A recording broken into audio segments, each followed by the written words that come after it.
News YouTube channel से कुछ खुलासा करना चाहता हूँ। मणिपाल हॉस्पिटल डोनापाड़ा गोवा, वहाँ पर एक पेशेंट एडमिट हुए थे, 3 बार एडमिट हुए थे, तो उनका कुछ एक्सपीरियंस हम शेयर करेंगे यहाँ पर। तो सर, पहला आपका इंट्रोडक्शन दीजिए। अभी मेरे बारे में मैं क्या बोलूं? आपका नाम? मेरा नाम है परमेश्वर। आप क्या काम नाम करते थे? अगर परमेश्वर है तो भी मैं खुदा नहीं है। क्या काम करते थे आप? मैं एक रिटायर्ड इंजीनियर हूँ। कुछ समय पहले मालूम पड़ा कि आप जो है मणिपाल हॉस्पिटल डोनापाड़ा गोवा में एडमिट हुए थे, शायद 3 बार के लिए। तो पहली बार आप जब एडमिट हुए थे, उस समय आपका एक्सपीरियंस क्या था? देखो, मणिपाल हॉस्पिटल में ये तो मैं पहली बार एडमिशन हो रहा हूँ। उसके पहले 13 तारीख को मुझे एक सस्पेक्टेड स्ट्रोक हो गया था। So as per doctor's advice I went to Manipal Hospital.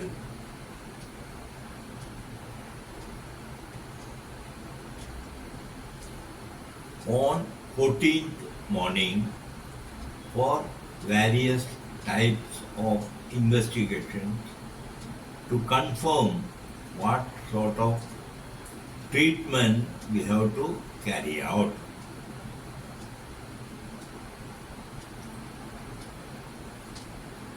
तो उस समय पे आपको एडमिट किया गया था। जी हाँ। इन्वेस्टिगेशन पूरा होने के बाद क्या रिजल्ट्स आपको मिल चुके थे? इनमें वो तो 15 या ज़्यादा इन्वेस्टिगेशन पर नहीं तो टेस्ट वो लोग तो किया था, उनका तो पूरा रिजल्ट नहीं आया था during the admitted time, and I was discharged on 17th night. That is September. Yes. Okay. उसके बाद आपको दोबारा शायद 26 सितंबर को री एडमिशन के लिए बुलाया गया था। वो जी किस हाँ। पर्पस के लिए था? जी हाँ, बुलाया तो गया था। वो ये जो 3 दिन पहला वो लोग इन्वेस्टिगेशन किया था, उसका रिजल्ट के ऊपर वो लोगों को फर्दर एंजियोग्राफी करके वो एग्जैक्ट ब्लॉकेड और whatever it is they were to confirm by treating angiography. उसके बाद आपको क्या फर्दर इंस्ट्रक्शंस मिले थे? 26 को वो लोग एंजियोग्राफी किया और उसके एक हफ्ता ऐसा उसके बाद 4 तारीख को हॉस्पिटल में एडमिशन होने के लिए बोला था to take out angioplasty of the neck, brain, heart, etc. तो आपको 4 तारीख को क्या ऑपरेशन हुआ था या किस प्रकार से उन्होंने आपको ट्रीट किया था? 4 तारीख को सुबह तो एडमिशन हो गया था, बाद में दोपहर तक वो लोग एंजियोप्लास्टी कंडक्ट किया लोकल एनेस्थीसिया देने के बाद।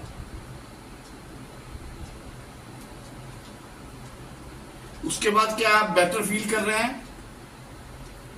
उसके बाद तो कभी कभी ठीक है, कभी कभी थोड़ा क्या बोलते हैं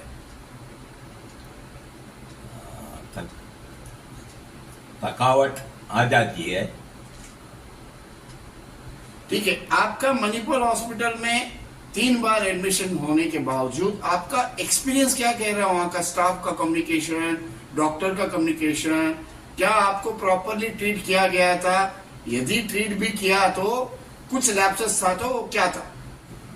देखिए, ऐसा है, Manipal hospital seem to be only extorting money from the patients better than giving them a better treatment. Okay. Then another thing is, though the consultant doctors are efficient, the junior staff, particularly the RMOs, are useless in their particular category. And also, even nurses, even to give insulin, they take their own sweet time. ठीक है sir, ये first और second and as well as third admission में आपको total और expenses कितना हुआ? Total expenses तो ऐसा है, टोटल 7,08,539, including all 3 admissions.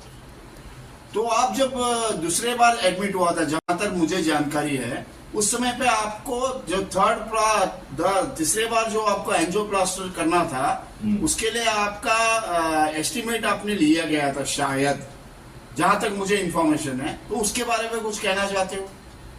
हाँ, वो इसलिए कि हमको हमारा इंश्योरेंस कंपनी को इन्फॉर्म करने का था। डीडी इसलिए वो इंफॉर्मेशन चाहिए था, यानी कि angioplasty of neck and other areas were completed, whereas the one blockade of heart was to be completed. So for that they were supposed to give a separate date and give a approximate cost of the entire operation for the third time. तो शुरुआत में शायद आपने दीनदयाल के लिए apply कोशिश किया था एस्टिमेशन के लिए, तो उस समय पे आपको एस्टिमेशन क्या मिला था? दीनदयाल और पर्सनल कंट्रीब्यूशन दोनों मिलके वो लोग बोले थे approximately 2,50,000 for the angioplasty of heart, including all expenses.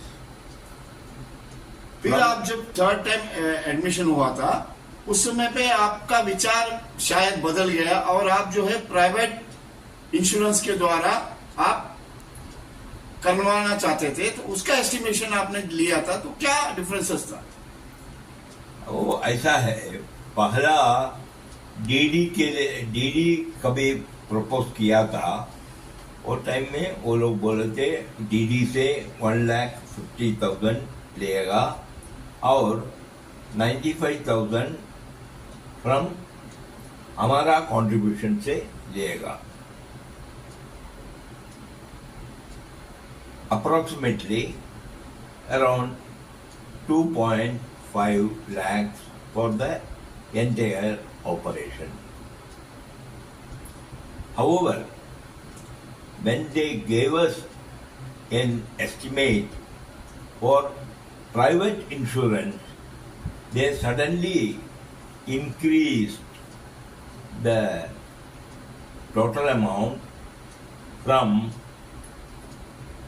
2,50,000 to rupees 5,65,000 to rupees 6 lakhs, thereby showing a clear difference of extra 3.5 lakhs. This apparently a clear indication that they are going to take extra amount through the insurance company unwarranted. यानी कि आपका कहने का मतलब है अभी आपके पास insurance है इसलिए आप पे कर पा रहे हैं। यदि आप एक मिडिल क्लास या लो मिडिल क्लास गरीब आदमी वहां पहुंच पाएगा तो उसके पास इंश्योरेंस नहीं होगा तो क्या ये ऑपरेशन उसका नहीं हो सकता है? मेरे ख्याल से ये लोग ऑपरेशन बराबर करने वाला नहीं था, क्योंकि उनको पैसा चाहिए था। अच्छा ट्रीटमेंट देने का कोई इरादा नहीं था।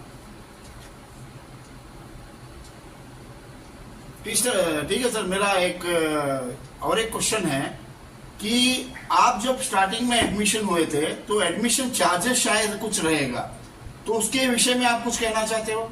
हाँ, ये तो बहुत अजीब चीज है।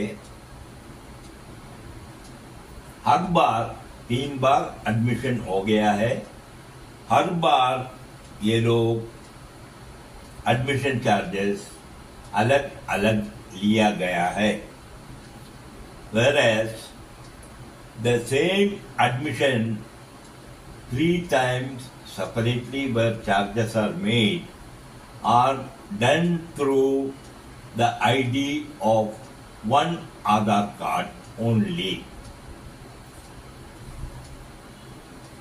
The significance of this issue is not at all understood.